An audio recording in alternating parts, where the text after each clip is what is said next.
Ready Check Radio.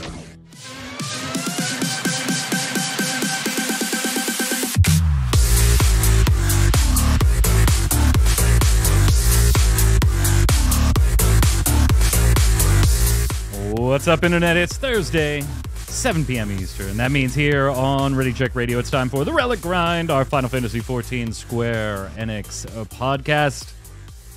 It's nice to be back. I'm your host, Mike Byrne, a.k.a. Magic Man. We're doing the show live, twitch.tv/ReadyCheckRadio. If you're watching on YouTube, listening on Audible, Spotify, any of the podcast platforms, we appreciate it.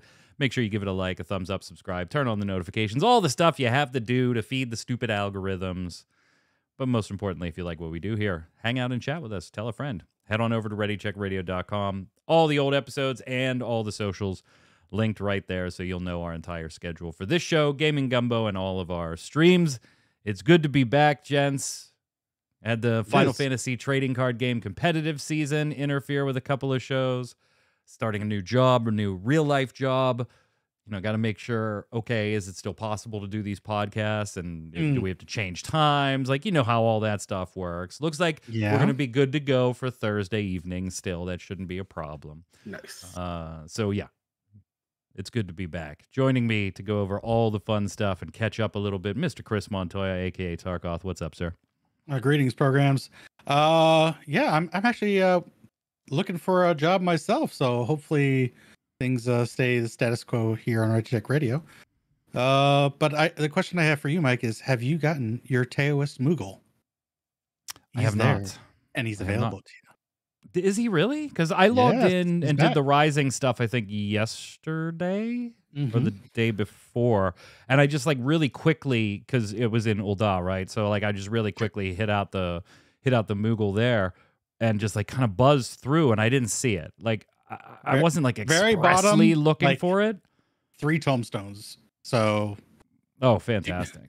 Do something, and you got it. Yeah, just, like, fall into an activity and get it. MMO bomb's still fine. Yeah, that's still fine. Wouldn't have taken the new job if that wasn't fine. This is something that doesn't pay. So, yeah, I'll have to get it then. Thank you for pointing it out, because I kind of just, like, glanced. Also on the line, Mr. Paul Berlin, a.k.a. the Flinster. What's up, Flynn? Hey, I'm speaking to you from the future. 1st of September here. Happy first day of the new month. Yeah, you're in month 9. We're in month 8. Talking through a Rick and Morty portal. Damn straight. Man, I reckon tonight we're gonna hear, feel, and think some nice things. Yeah. So, I mean, I'm kind of gonna let some B-roll just go while we do this, because there's literally an hour of B-roll loaded just for this segment here. So I'm gonna let it roll through like what we're talking about here.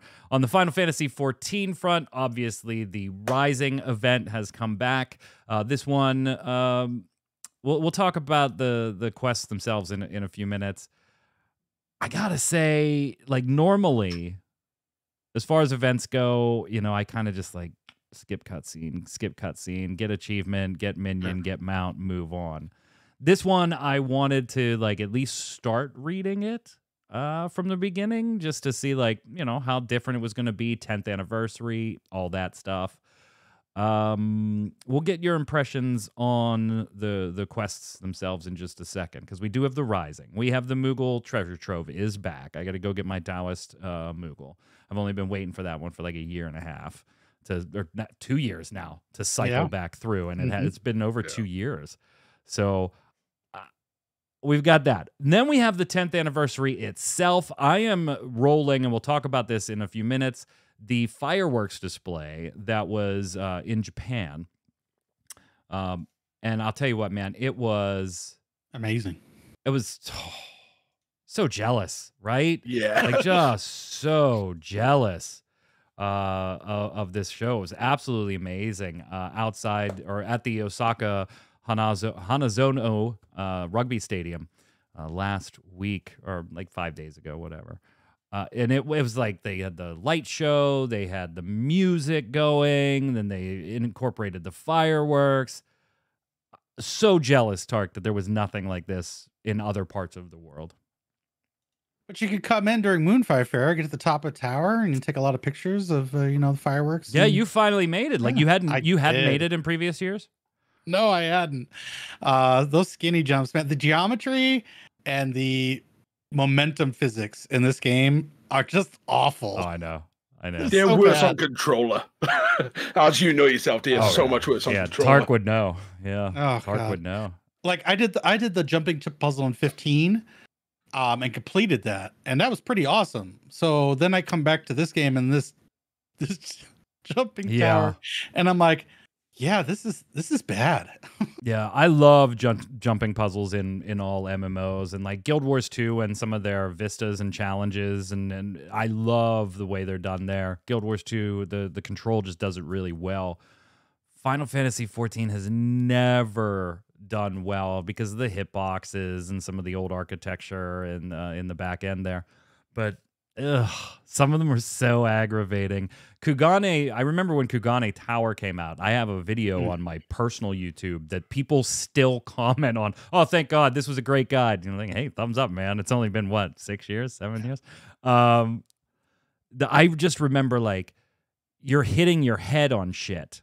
And you can't make a jump, but you're not hitting your head visibly on anything. Like, it's so infuriating sometimes. So infuriating.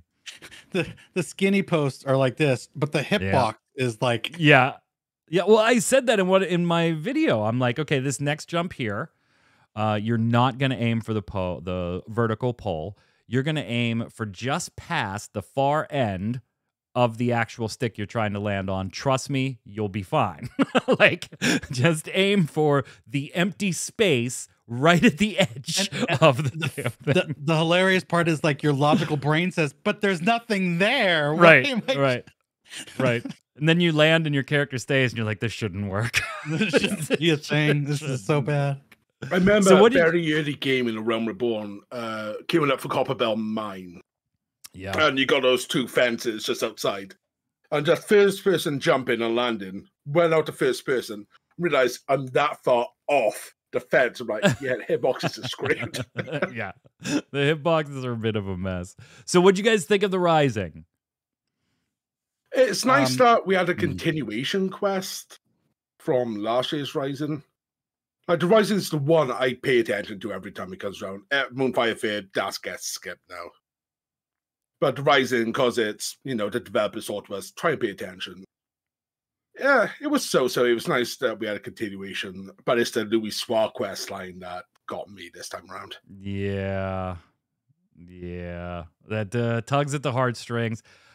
I will say this. I like the Rising event simply because of it's like, there's always a nod, and you can tell it's like a heartfelt nod of appreciation to the players. Yeah. Right? Sure. Directly. And this one did that really, really well.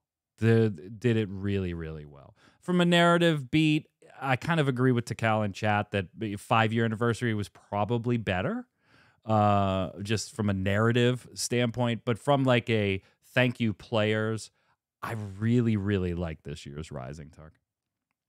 I haven't done it because there's no minion, so I have not felt the urgency to do it. The one thing I will say, there's a mount though. Not the mount. Regarding the mount, and you don't ride the mount; you become the mount, baby. You become the mount, which is cool. Which is really I'm cool. glad we lore-wise got it correct for that one. Yeah. The issue I have is like it's so meta. Everyone wants to use it. I went into PvP and I swear there was 23 Phoenixes and I was the only one. See, you gotta go do your Rising event. You gotta go do your Rising event. I was like, I always mount roulette, so it's just like I don't even have any favorited on mounts. I just mount roulette. I have some favorited ones, but yeah. Do you really? I don't have any. What's your favorite mount? I got like the number one. I got 6 on my favorited. Well, not favorited, like specifically hotkeyed. No, they'll like put on my No, you can those are my queue up and you're like mount roulette. Okay. I know. Okay. And I don't use that function. If I'm going to favorite, I'm going to put it on my hotbar and then I will just choose from my favorites. Fair enough. So you can only have one and the rest have to go away. Who you keeping? Oh, well, I guess it would have to be the Lunar Whale. I'm just such a for fanboys. Just like it's got to be that. Yeah, I could see that. I could see that. Mine's vastly different. What is it? Does this give it away? No. Trapped in a TV. Oh, okay. That came out from yeah. As soon as I saw I'm trapped in a Double TV. checker. Yeah, I'm down for this Willy Wonka. Honorable mention goes to the Nearpod mount. I love that one. I'm quite partial to Twintania. The Twintania, Twintania mount is just, not only is it just a cool looking mount, but like there are like emotional ties with raiding back in that time, right? Doing binding coil and stuff, like when it was coming out and stuff, and who I was doing it with and all that stuff. So it's a favorite of mine. Up for me. Yeah. That looks pretty badass too. Yeah, it still feels weird going to Praetorium and hearing, "Hey, it's Maggie." Did you guys, well, obviously, Tark, you did, because you let me know about the Moogle. I'm, like, actually looking at the list here. There's some minions. I think I have all the ones they're offering. Yeah, I mean, I have all of them. For me that I have all of them except the Taoist Moogle. Yeah, I didn't even notice it. Jesus. So all the rewards, like... so many rewards, so many good. There's a ton of rewards, a lot of old stuff back in the Moogle tomestones. So like the Moogle that I need to pick up, the Moogle minion.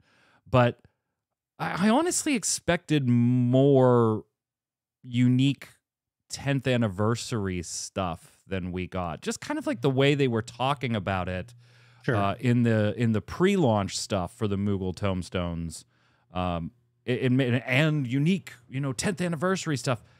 There's like what, 4, 6, something like that, and they're mostly decorations. You got the portrait stuff, framers kit. the framers kit stuff. Some furniture. 3 items. Is it 3? I thought it was 4. Yeah, Magitech Prism from Job Mastery, the 10th anniversary framers kit, and the Fat Cat Parasol. Yeah. Parasol. Because luckily that list you've got as the original method to obtain is on there. So I was able just to search. Yeah. I don't know. The only thing you expected more. The only thing you can accentuate, like in content about the 10th anniversary, is the framers kit. Everything else is outside. Yeah. It's fine. Yeah, it's just weird. I mean, there's a lot of stuff going on outside of game. Yeah, there's a lot of stuff going on, and like they have the Mosaic Art sweepstakes running for that stuff.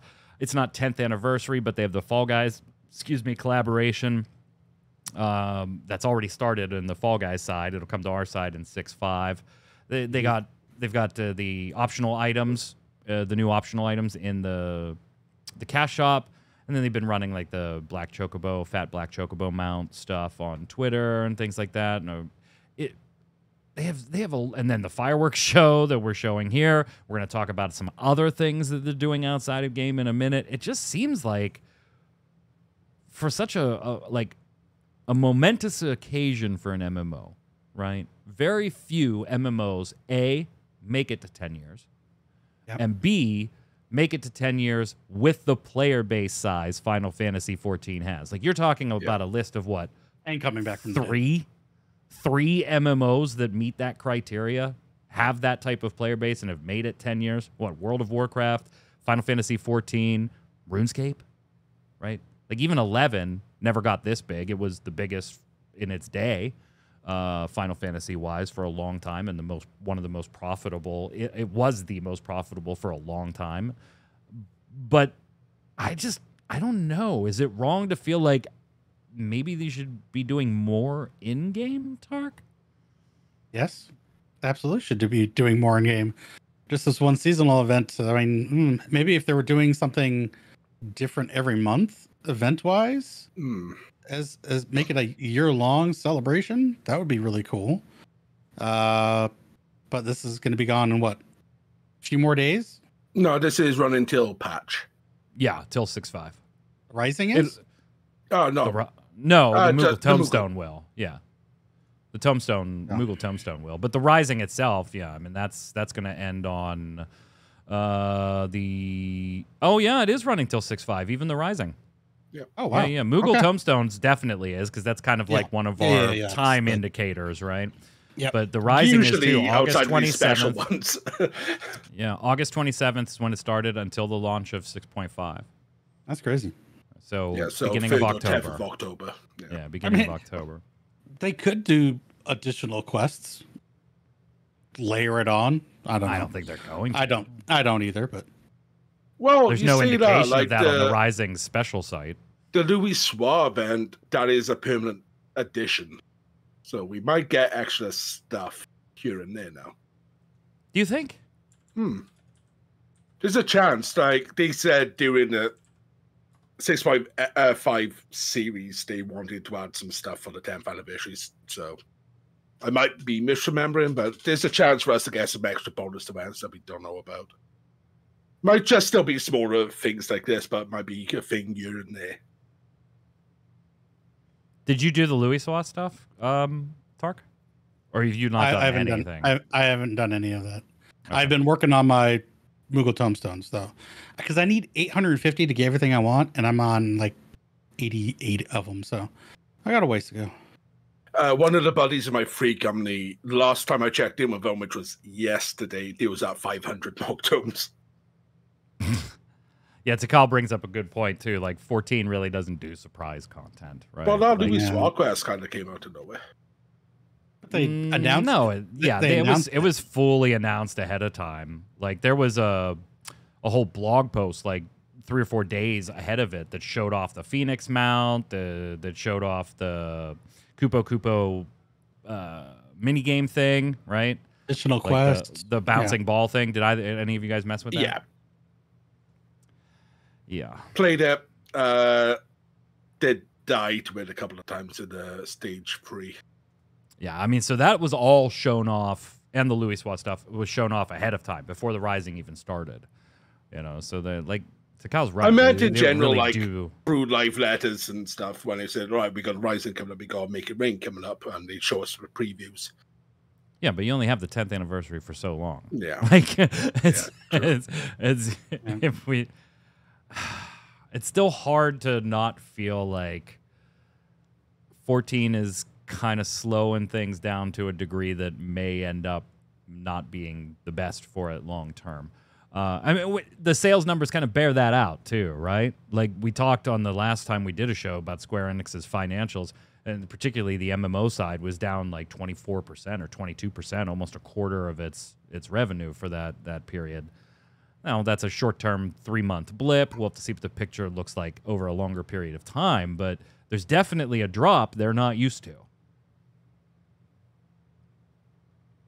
Yeah. But I wish I lived in Japan for that fireworks show. Yeah, that would have been awesome. So very cool. What's up, newest girl? What's up, gamers? But yeah, Mike, have you done the Louis Suave quest? Yeah. It's really nice that they want to show some 1.0 events. Yeah. No, it definitely is. I appreciated it. I mean, Twintania, I just said, is my favorite mount, and that's right in that whole segment.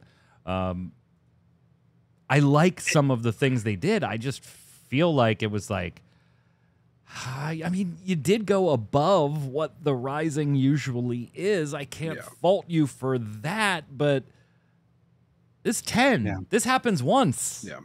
Once. Like, if we took the Rising away from the 10th anniversary, just the quest content from last year to this year, it was nice to see that it's mirroring us back in 2.0 in a way. Yeah.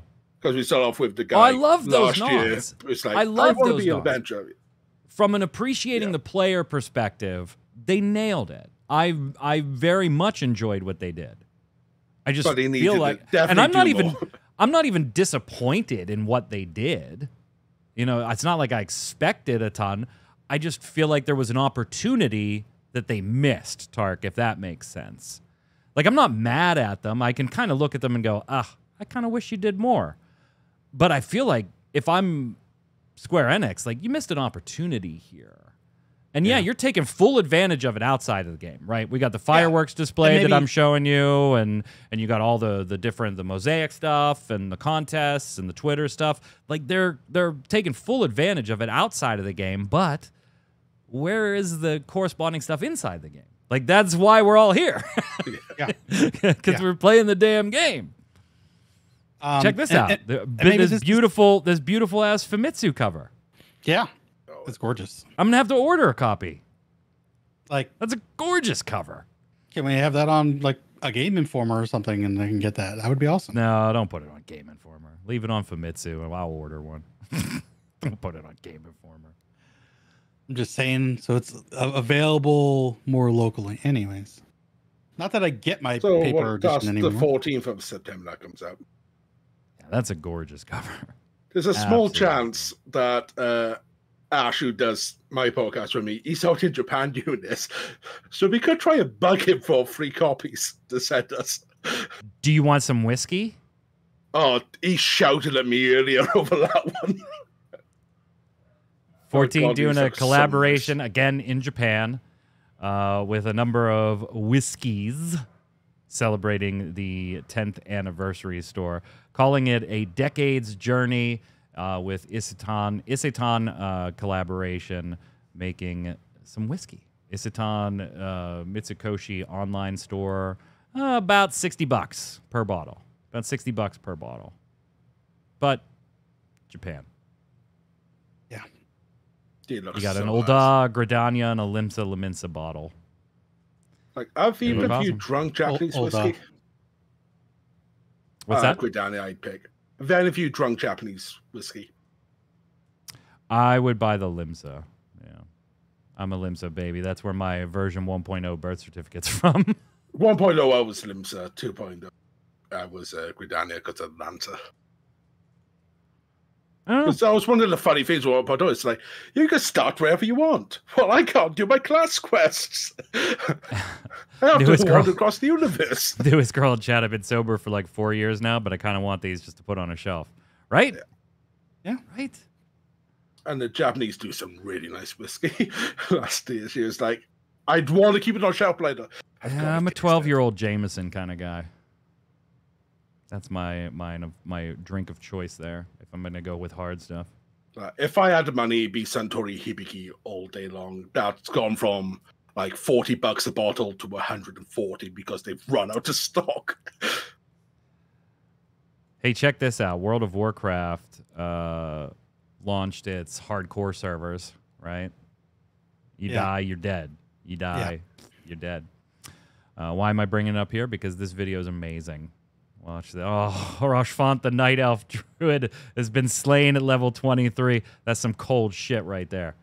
That's some cold stuff causing that message to pop up. Yeah, I'm so glad they added Rick Grimes meme as well.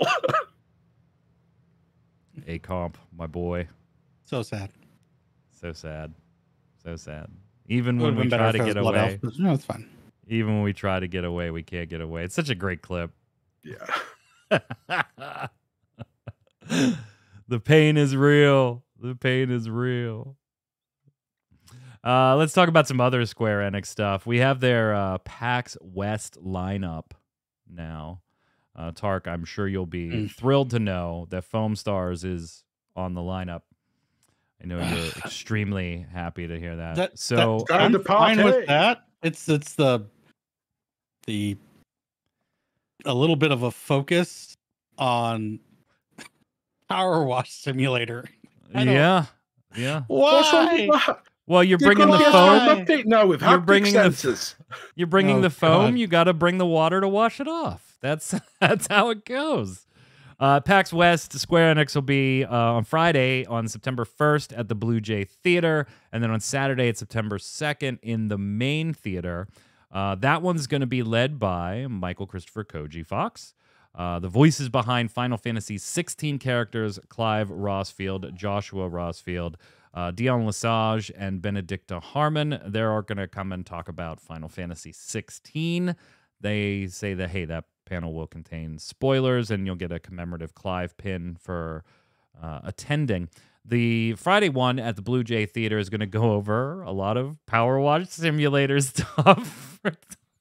Dark's shaking his head. And stuff that's going to be coming out from there. We're also going to see the lineup of games at the show includes Foam Stars, Final Fantasy VII Ever Crisis for iOS and Android, which we'll talk more about in a second, Star Ocean, the Second Story R remake, an Infinity Strash, Dragon Quest, The Adventure of Dai, and then a little more Power Wash Simulator stuff, some little goody two-shoe stuff. What's that? A little goody two-shoes. Yeah, just notice it because it has to go red in this name. Skipped it. Yeah, Power Wash Simulator doesn't either. It's both of them are in black ink, not red ink. Here's Foam Stars is actually surprising a lot of press. Now, I haven't gotten my hands on it yet through MMO Bomb, so I'm not talking about firsthand experience here yet. But some press, very select, about a month ago, got their hands on it and at a closed event, and they were like, most of them came away saying, you know what, this is kind of stupid fun. If you like Splatoon, this is very much in that vein, but the foam adds a layer of verticality to it, and being able to stack it and stuff like that. So who knows? Maybe Foam Stars will be the breakout hit when it comes out, much to Tark's chagrin. And then you can use Power Wash Simulator to hose it all down. You're fine with Foam Stars after seeing Soken and Koji Fox playing the foam. Foam Stars is at least a game. Initially, you were the only one of the three of us that were like, I'd play this with my kids. Yeah, I play with my kids. I'm not going to play by myself, just like, hey, you know, I'm gonna go watch. I bet you do. He'll stream it. I bet you play it one weekend with your kids, and then like they're gone on a Tuesday night, and then you see it on all right, stream. I gotta grind. Stream. Just see your stream go up on a Tuesday night, and you're like, all right, I gotta grind out. The title be just to shut Mike and Flynn up.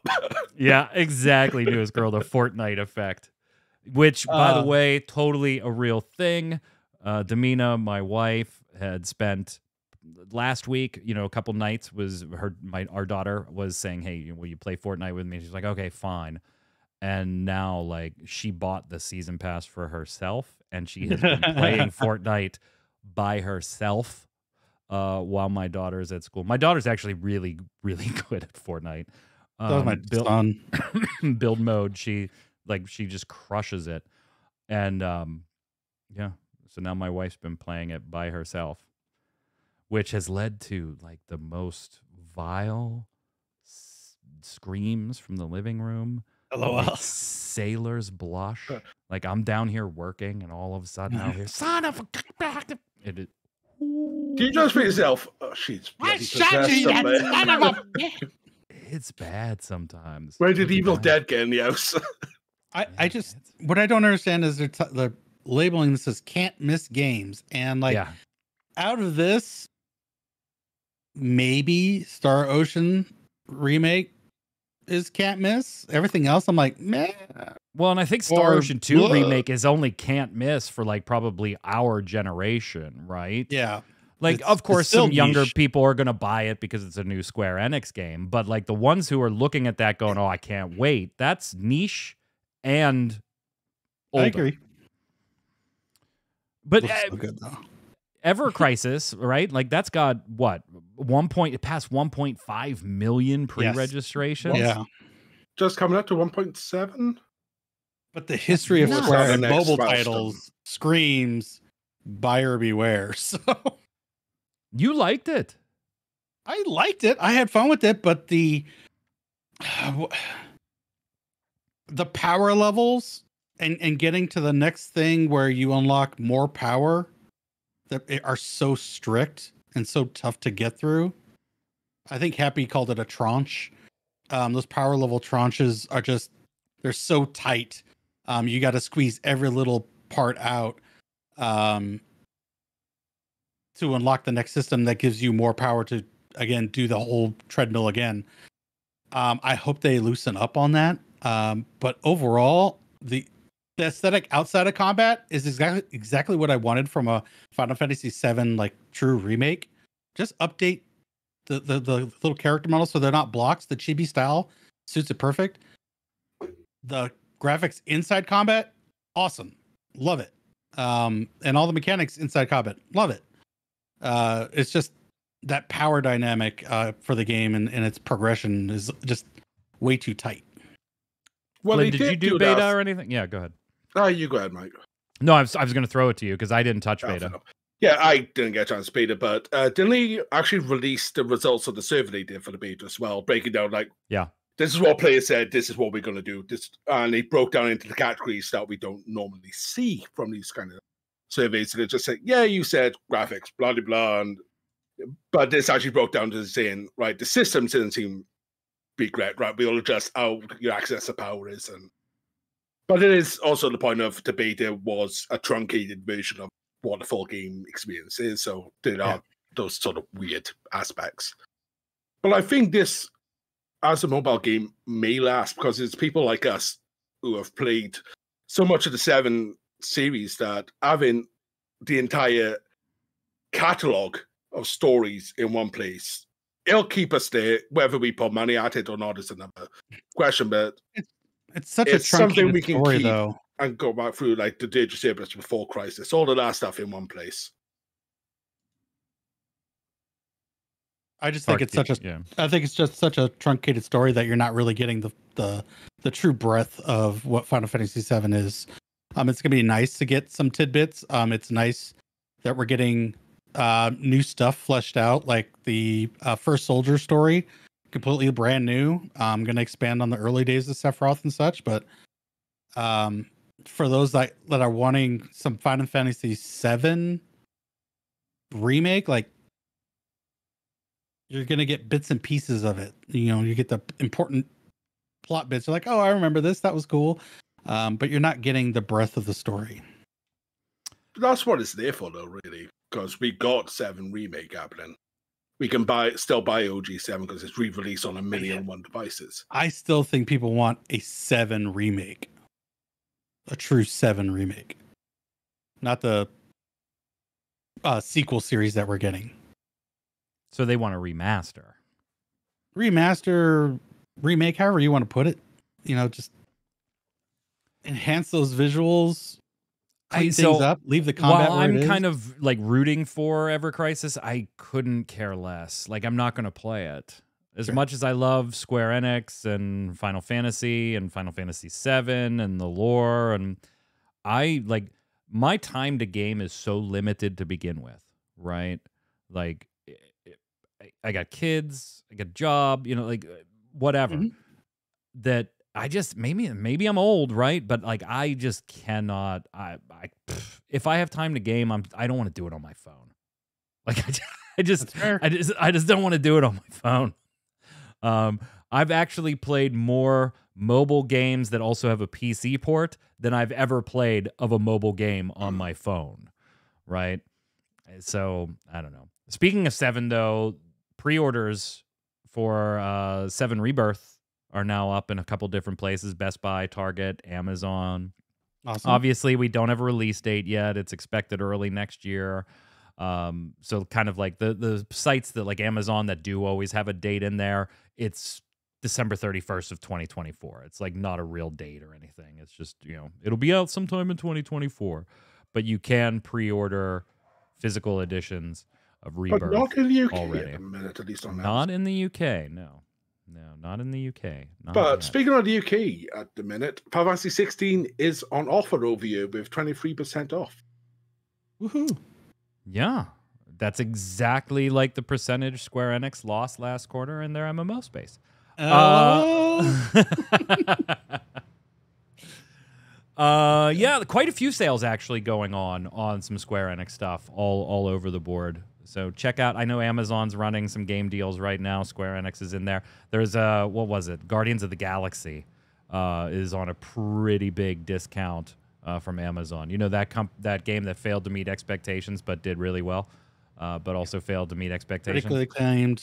Yeah, great game. That one failed to meet expectations. Yeah, that one. The stock price continues to fall overall, gang. I mean, we talked about it a while ago. It had a high of what, like almost 2650 back in June, and now it's down to 1893. Yeah, it's dropped down 490 points in the last half year. Yeah, $18.93. That's down. That's down a lot. That's down quite a bit. And this is all from those financials, right? It just dove when they released those financials about 16 and. Well, so looking at the like year-to-date stuff, right? mid-June towards late June, they were at like $26.50 per share.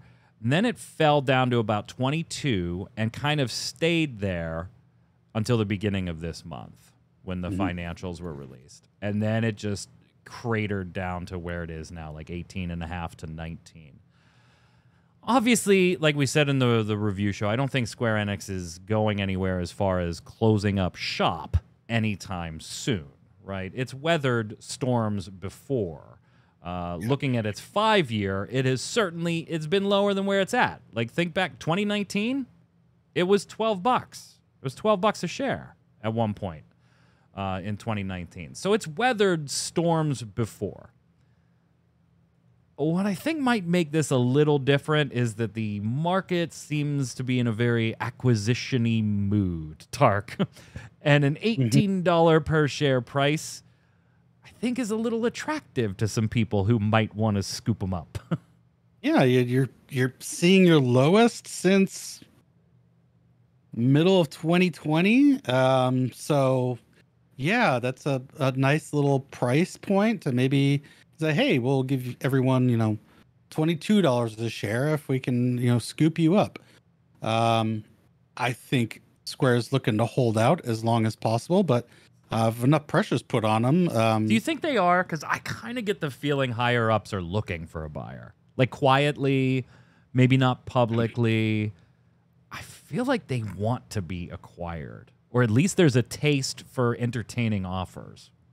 You think maybe that's what the CEO change was about? Is like previous CEO didn't want to do an acquisition, and this one's more I don't know if I go that far. I think they were in a position where they really had to change CEOs. Right? Like I think the biggest part of that I think was they had to change CEOs. Yeah, they had to. They were under a lot of pressure for poor performing product after poor performing product. And you need to make some type of high-level leadership change when that happens. You just have to, even if it's simply for the visual optics, right? The optics of the situation. Sure. There were also other reasons that they should have made that change and probably should have made it earlier. But I feel like, it is a publicly traded company. Yep. They don't have to be sold or sell themselves. But you do have stockholders that you have to look out for too. Yes. So you can't stave off a really enticing offer by just saying, we told them no. It doesn't work that way when you're publicly traded. Yeah, It doesn't mean you end up having offers. to sell. Yeah, there is a fiduciary responsibility that goes on with stockholders too. I mean, we were saying for a couple of years that, hey, Sony wants to buy them. There's offers out for them. Maybe those rumors start coming back and more pressure's put on them. I don't know. Right, but then you have the Phil Spencer showing up at the Fan Fest and then talking about future relationships. So it's like, well, wait a minute. Like, looking really uncomfortable putting their hands into. If Sony was going to make a move to try to acquire Square Enix, I'm sure there were some things said on that stage that wouldn't even have been hinted at. Right? I don't think Microsoft. Yeah, if Microsoft buys them, you'll cry. Microsoft obviously has a shit ton of money. They can just do whatever the hell they want. But I think they're going to be extremely careful while this Activision stuff finishes. Yeah, they have said publicly that they need that deal to be profitable the day they sign it. Like, that's how much is going into that. They're overpaying for it to begin with, but I don't think that's going to happen anytime soon. But it's interesting to think about. Yeah. Like, if anything was to buy Square, I would like it to be sort of the Bungie effect, where whoever buys them allows them to still operate independently, so we don't get the... Even though, as silly as it sounds with the way Square Enix does their games, don't get stuck into the exclusivity block. No, I think if you buy Square Enix, you have to take it exclusive. At least the marquee titles, right? Like right now, today, we have the Starfield early access starting basically as this show finishes. And obviously, we're seeing like the Gamosphere Sony and fans and Xbox fans and all that stuff fighting. But like, I think if you have to buy, or if you're going to buy Square Enix, I think you are absolutely making a buy to make those titles exclusive. Otherwise, there's no reason to sell yourself, right? If you're Square Enix and Sony says, we'll offer you this to buy you, and you think, hey, being bought and making just these games for Sony isn't going to be as profitable for us and our shareholders as if we stay independent and we sell our products to both Sony and Microsoft consumers, then there is no reason for you to be acquired, right?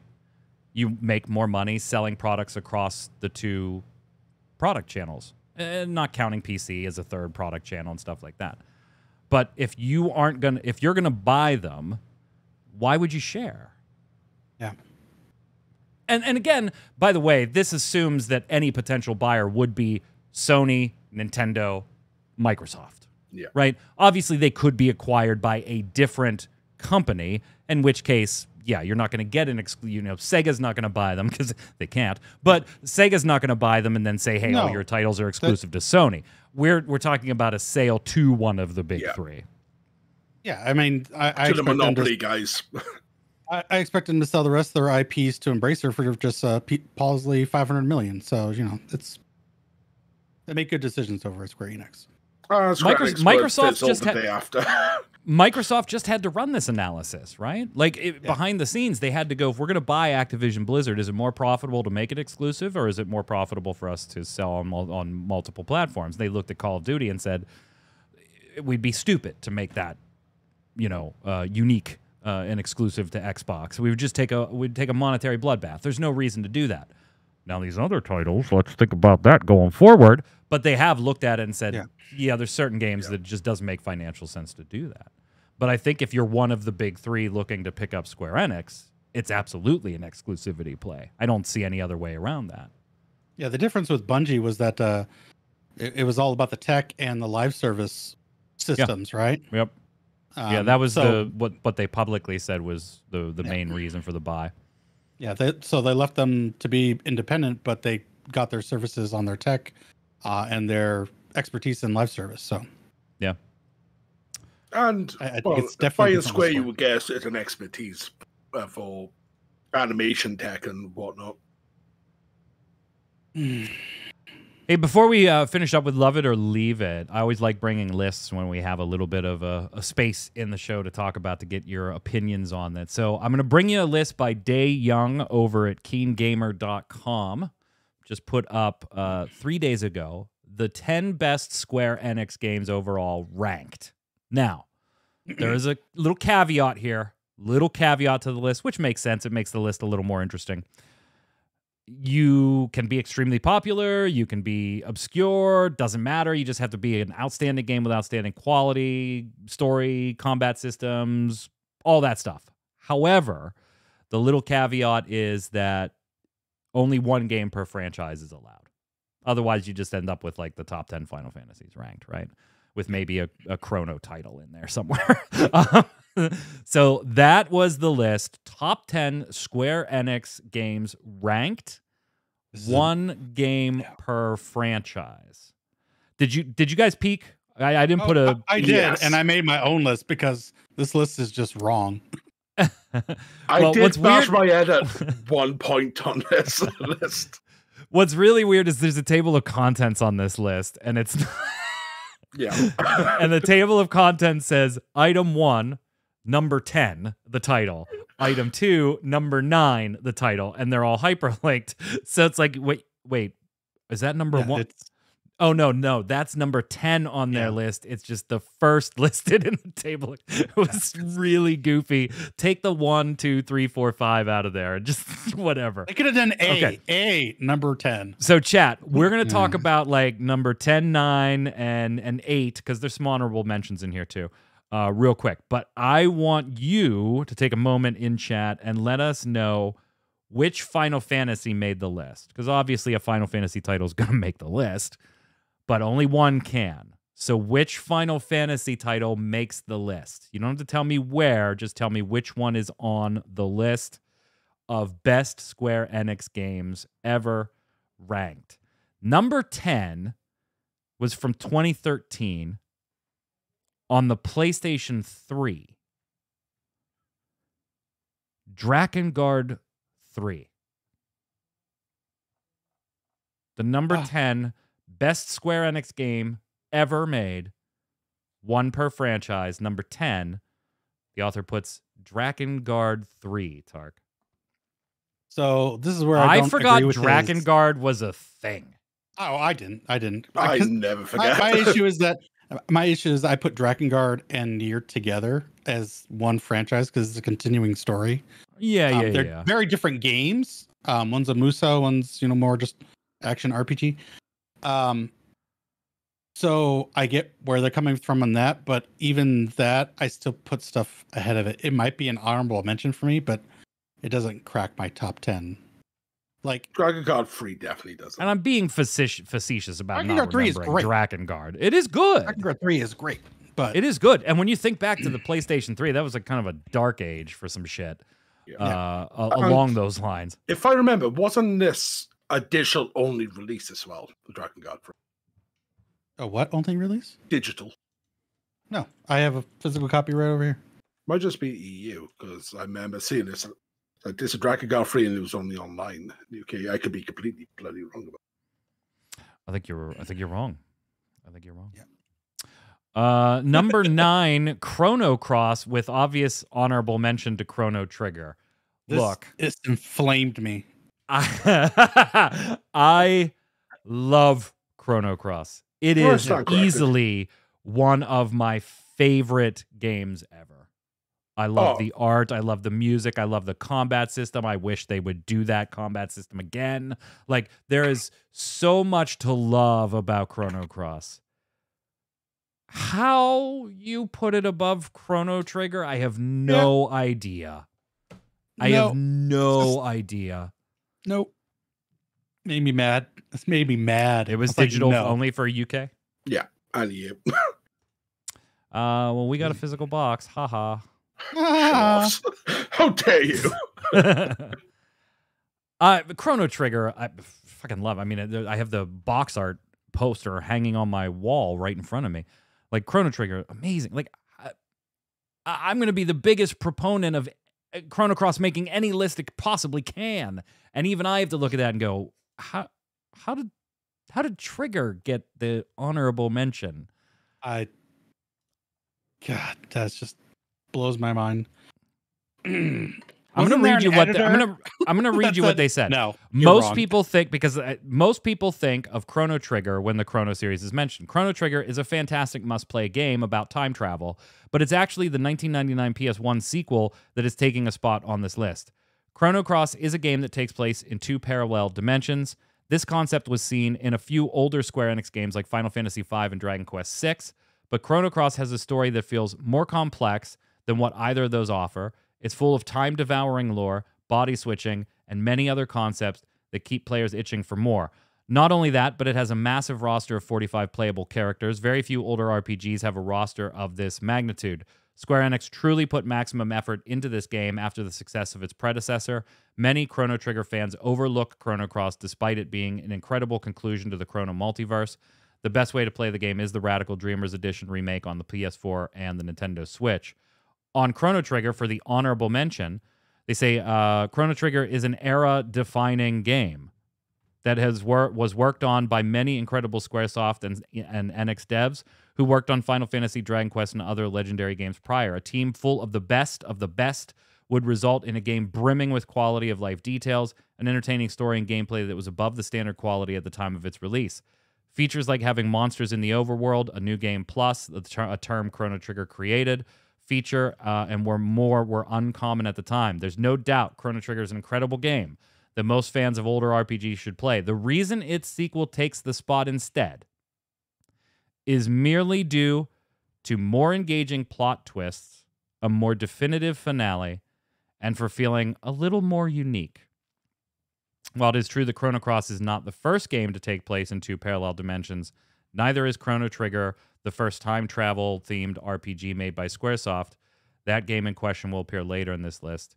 You can find Chrono Trigger on Steam, as well as some older systems like the Super Nintendo and the Nintendo DS. Oh, it makes me mad. Like, how do you start with it on Chrono Trigger? It's an era-defining game. But then, like, nah, the sequel, which was not an era-defining game, it's a great game, like you said. Cross doesn't happen without Trigger being just epic in its own right. This is just... Yeah, and I don't even give them shit for that, because then it's like you can't...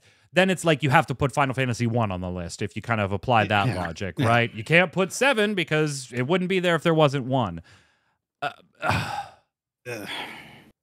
Chrono Trigger defined RPG for the longest time. Like, not defined it's a Square Enix RPG. Like, it defined RPG for a while. There are still things. New Game Plus is a thing today still. Yeah. Because of Chrono Trigger. Like, I don't get it. I don't get it. And I'm the biggest Cross fan in the world. 8, Neo, The World Ends With You, with giving an honorable mention to the original The World Ends With You. I think that's fair, Flynn. Like, I wouldn't have put it above 8, and I would give the sequel the nod on this one. But maybe you disagree. It's not a game I've actually played. Oh, you didn't play Neo? No, at the time, I didn't. Was it DS that came out on?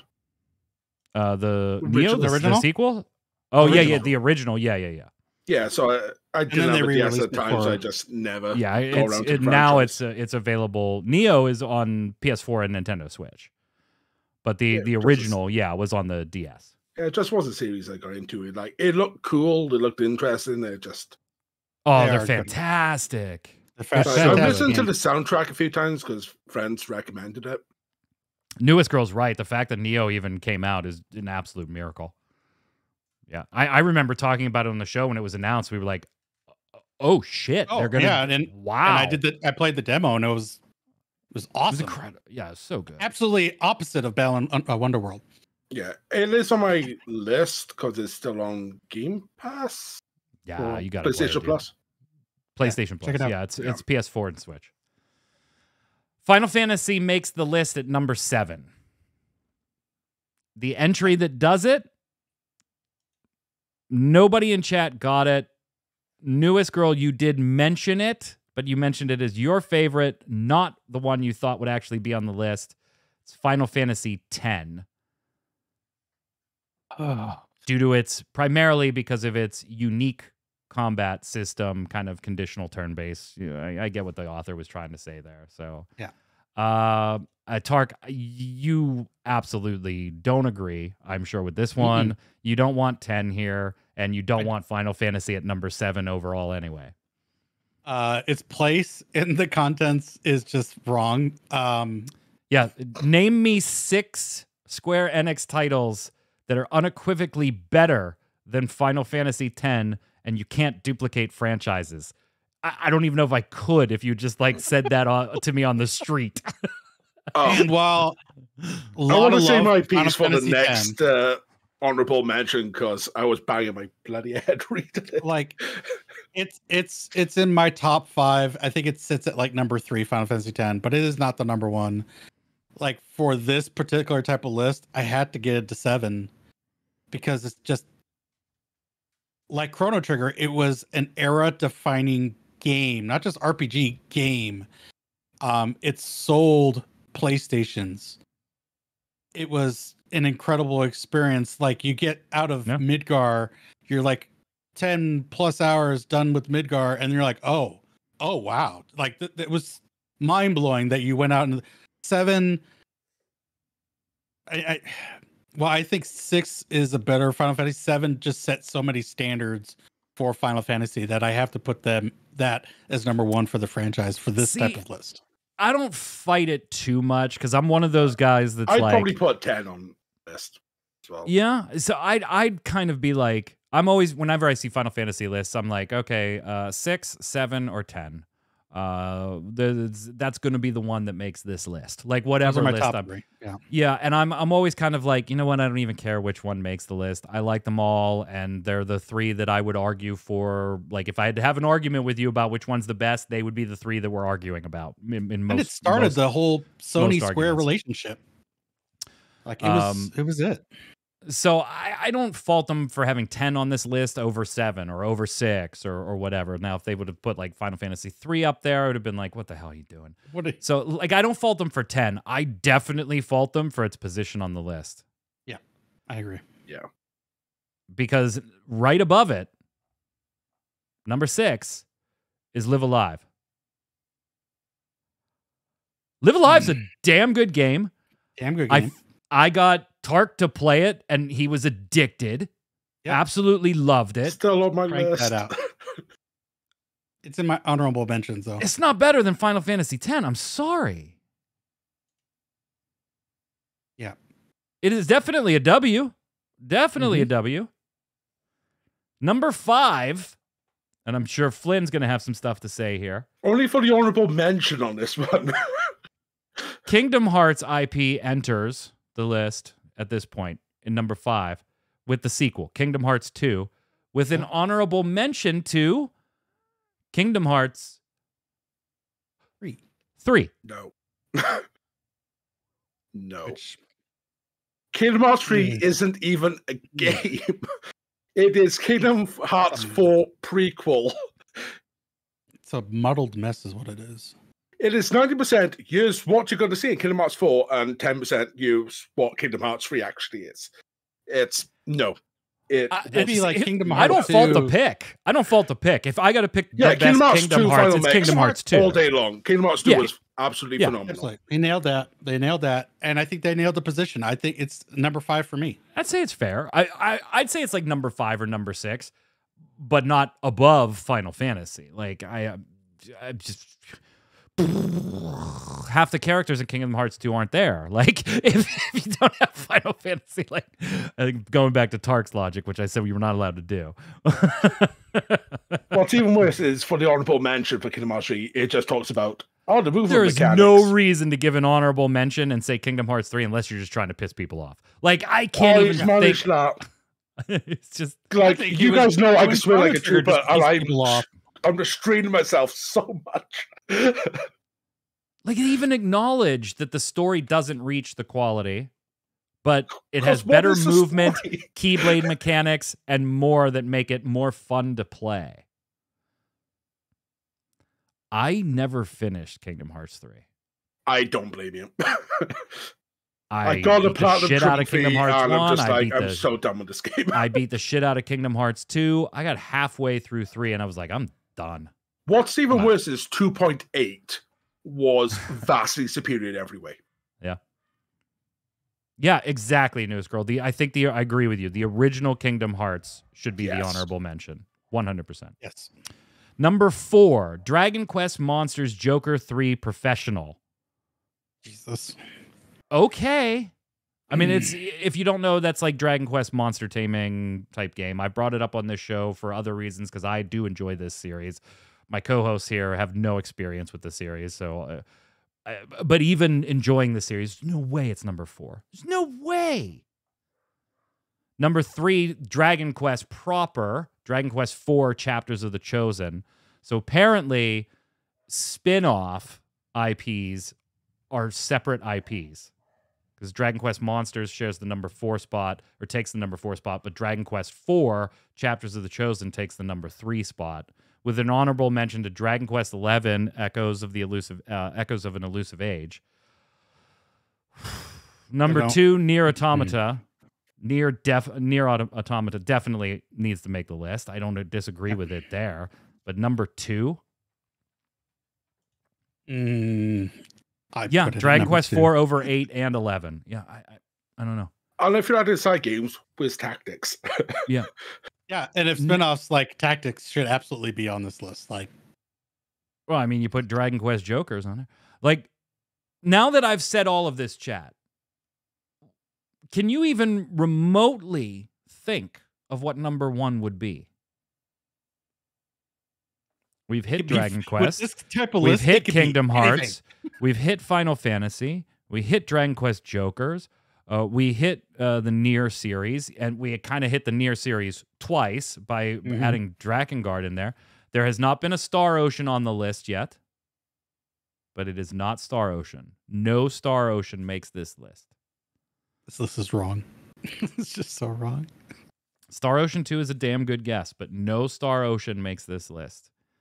And you would, again, the author, you have to think about this. The author said whatever this is at number 1 is better than Kingdom Hearts 2, is better than Chrono Cross, which is better than Chrono Trigger, better than Final Fantasy X, better than Dragon Quest 4, which is better than 8 and 11, better than Drakengard 3, better than Nier Automata, which came in second, with Replicant being the honorable mention there. Number 1 is a damn good game. Do not get me wrong. It is a classic in every sense of the word. Wavelength, at least. Takao says it better not be the last remnant. It is not.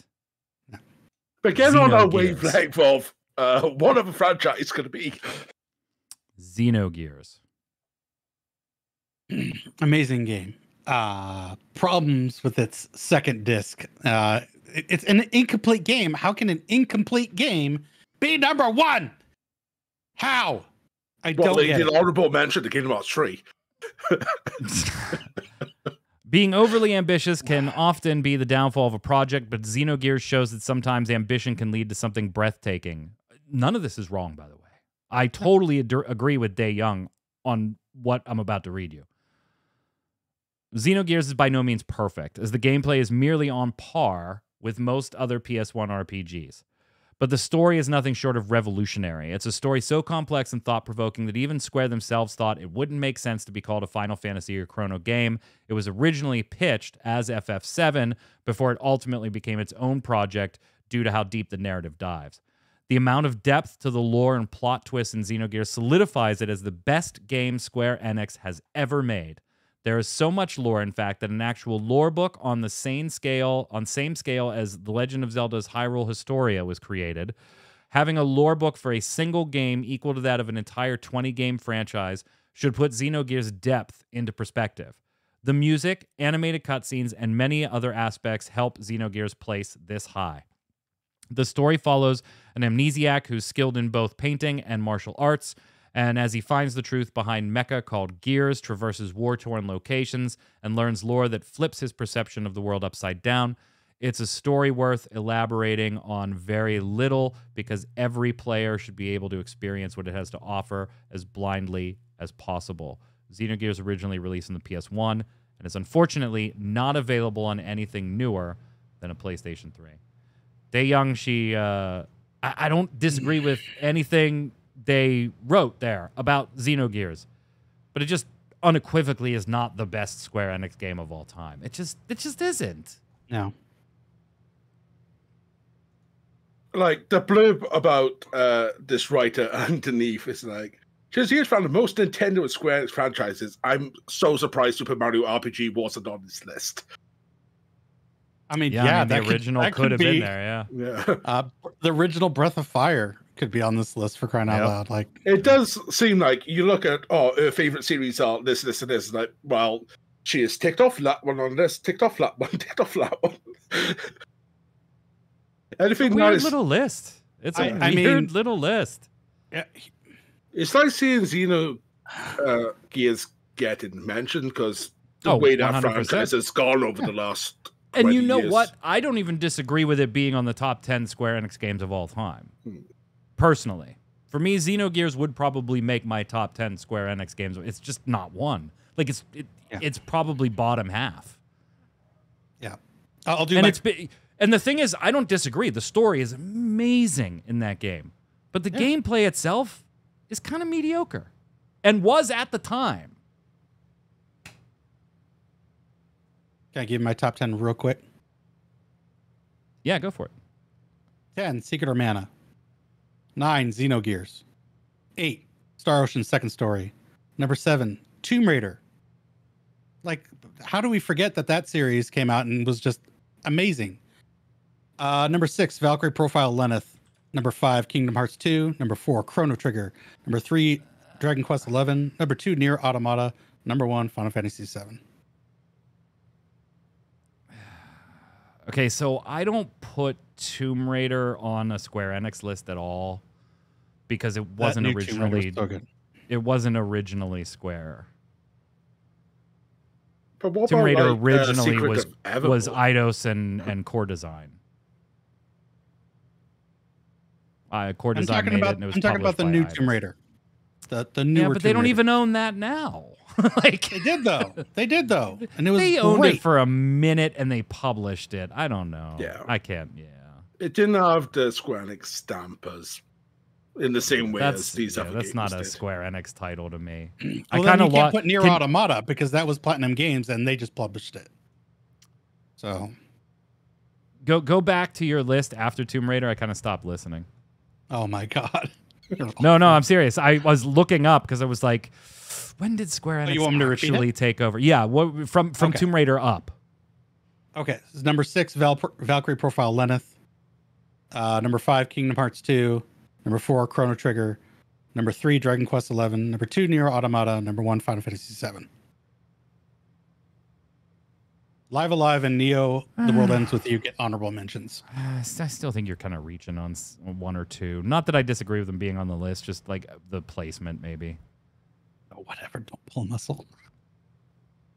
The thing is, if I made my list, number 1 would be Final Fantasy VIII. There's just no way around that. Oh, your list is automatically not credible. But that's the thing. If it wasn't for Final Fantasy VIII, I wouldn't be into RPGs. That is the progenitor of everything I've ever gotten. You say that, but and I can make that then that's my case for Final Fantasy IV. Final Fantasy IV is my favorite Final Fantasy. I know for damn well it's not the best Final Fantasy. Yeah. What is the best Square Enix game of all time, Flynn? Is it for you? Is it Final Fantasy VIII, like legitimately? Like even being the biggest 8 fan in the world, looking as objectively as your fanboy brain can. Like 14 takes over 8 across the board because of whether it's in-game stuff, outside the game stuff. Is that the single greatest game that Square Enix don't- has ever made? Final Fantasy XIV? I don't know. That's the thing. Yeah, Financially, probably. it's not something Newest I've Girl gotten says around to. FF10 is the best video game they've ever played. So Yeah. FF10 would be, by proxy, by rule of transitive property, the best Square Enix game ever made. Even going outside of Square Enix.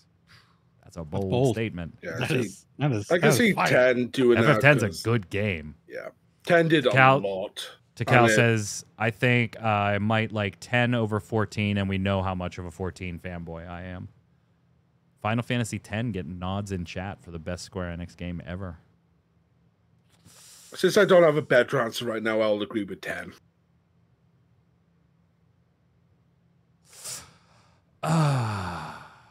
I'm stuck. Like, if I have to pick one, I'm kind of stuck. But 10 Oh to my an honorable God. mention. No. Okay, throw No. your list Now out. you're done. You're done. You're done. Oh my I think Lord. Newest Girl's just busting our chops with that one.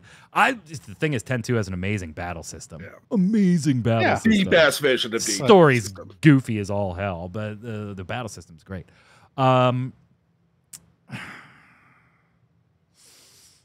me personally, it would probably be Final Fantasy XI, but there's a lot of nostalgia in there too. So Sure. if I have to objectively take that step back like Tark did, right? I can't say 6 because I objectively know 11 is not the best. I'm kind of stuck between a Final Fantasy X, a Final Fantasy VII, or a Chrono Trigger in the number 1 spot. My brain fights over those 3 in the number 1 spot. I'm not quite sure who to give the nod to. Not quite sure. Whichever one I did, the other 2 are 2 and 3. And if I can only put one Final Fantasy on the list, I think I personally would lean more towards 7, but I wouldn't fight you too much if 10 was on yours. Let's slide over and do. 10's the easiest one you could give someone now and just like, this will give you an experience. Let's slide over and do Love It or Leave It. Outdated.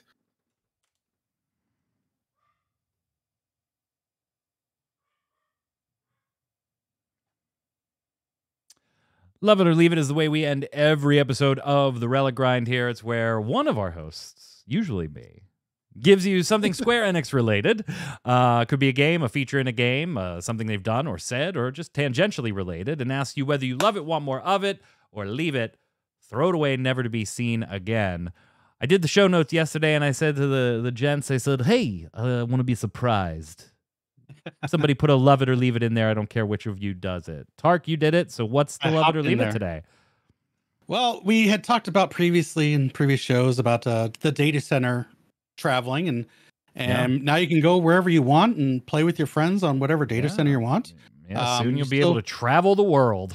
Yeah, region stuff, good times. But then we said that there could be some consequences of like that, like for the US, like Gilgamesh and Aether was kind of, you wanted to do hardcore raiding, you were going to be on that data center servers. But we thought, well, that could create a problem when you open up data center travel. People might flock to that. And right now, and with multiple people also chiming in as well, we find ourselves going to Aether just so we can actually do content. Just the last 2 weeks, traveled to Aether just to do the weekly Unreals, and not to even talk about Savage Reclears or Ultimates or whatnot. Looking at the Party Finder boards, if you're not in Aether, they're looking mighty empty. And this is not just US specific. Apparently, this is also an issue in the EU and in Japan. So I'm asking you guys what you guys think, love it or leave it, about the current state of the Party Finder. Do you like where it's going, that it's kind of being centralized, you got to move over, or do you want to see it change and evolve in some way? Who do you want to toss it to first? You're the love it or leave it guy today. Flynn, what do you think? Oh, being the EU boy, it's hard to say because Chaos Online have always sort of done things the same way from back when we was a single server. Because we have got a different experience to you in America and the JP community, where we had one data center for so long that all our habits are centralized. So I think the state of the Party Finder is just the same as normal.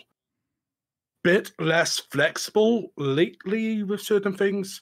Because usually, like with the Savage Reclears, if there's multiple strategies, you'll see the multiple strategies. There's always someone who prefers, say, the P9S, an Oppo strat or the JP strat. There'll be a variance, but it seems to be a bit more locked in, a bit like the JP community does. It's like, here's our strat, done and done. But I think love it for the most part, because getting to play with more people just helps. Yeah, fair enough, like Dynamis is barren like no tomorrow right now from what I've heard and seen through like the Mr. Happy videos, but I think love it for the most part. Mike? I'm an agent of chaos, man. I love it. Like that's me. You know, I think it should be anonymous. Like, I think you shouldn't be able to see people's names. You should be like, whatever makes it just the most aggravating thing in the world. So I could sit back and watch I don't really use Party Finder all that often, so I don't care. I don't have a horse in this race. Like, I have people I do my raids and stuff with, and you know what? If you can't make it on Tuesday or whatever day we're doing it, then that's fine. We'll just do it the next day. I understand not everybody has that opinion, and so my love it for just watching your misery, Tark, might not be welcome in some circles, but yeah, I'm going to give it love it, and that's probably because I don't use it. But it's also, just to chime in, like, you can't compare the JP community to EU and NA, because they usually a Party Finder for learning. No, I mean, you can't. Then it's Party Finder for clears. You can't at all. One's in Japan. One's in Europe, and one oh, you meant for different reasons. Yeah. Well, what I'm hearing is with this data center travel and such, they are kind of being exclusionary to anybody that speaks English. Like, there's like a whole cut off, you can't join us kind of thing going on. But as far as NA, because we're just tourists. Yeah. And it's a case of you need to be in the Duty Finder, not Party Finder in JP. Because you learn the macro, you don't talk, you just do. I wouldn't talk to us either. As far as NA, I barely talk to us now. Having to transfer, if the transferring data centers was a little bit cleaner. The fact that you have to log out, go back to the character select screen, and then do a whole mumbo jumbo of transferring your character over. And you also can't use your retainers and yada yada, all sorts of restrictions because you're not on your home world. Right.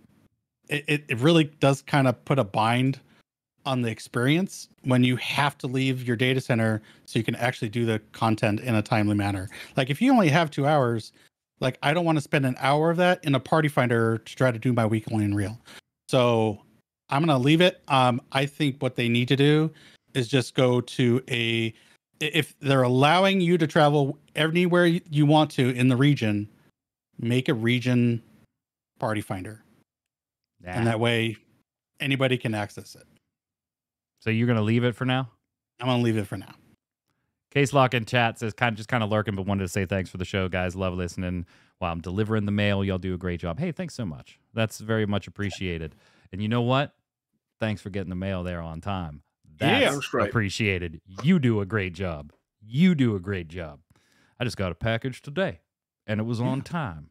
You get my commendation. Yeah. Have a player calm. Have a player calm. 3 of them. That's going to do it for us here on the Relic Grind. We'll be back next Thursday, 7 p.m. Eastern with another episode. Of course, we've got Gaming Gumbo, the general gaming weekly podcast. Like, it hasn't been done in like a month now, but it is weekly, and it starts back up this Saturday as normal now that Saturday was the one that got hit like a bunch because that most of the Final Fantasy TCG tournaments I was at was on Saturday. So Gaming Gumbo resumes this Saturday, and then Tark streaming and Torchwick streaming and all kinds of stuff. Until next week, Flynn, where can everybody find you? You can find me in most places at Within Crisis. We'll get back to normal streams. My brain has just been so scattered lately. I haven't kept up to normal schedule, but we'll get back there. Tark. You can find me Twitch, Twitter, YouTube, all at Tarkoth Gaming. I am in the middle of looking for a job, so things are going to be a little chaotic as far as my stream schedule and all that fun stuff. But you should be also find me here on Raideo Saturday nights. I hopefully just have one more stream of Final Fantasy XV. That game is so big, Mike. It's so big. It's so big. It's a game I used to play with the kids, right? How big is the baby? So big. Anyway, I'm Mike Byrne. You can follow me right there, Magic Man 1. But more importantly, follow at RC Radio, RAIDEO on Twitter, X, whatever the hell you want to call it. Doesn't matter to me. And you'll know every time we're going live with the podcast, stream, Final Fantasy trading card game, whatever. Until next time, gang, stay safe. We'll see you on the servers.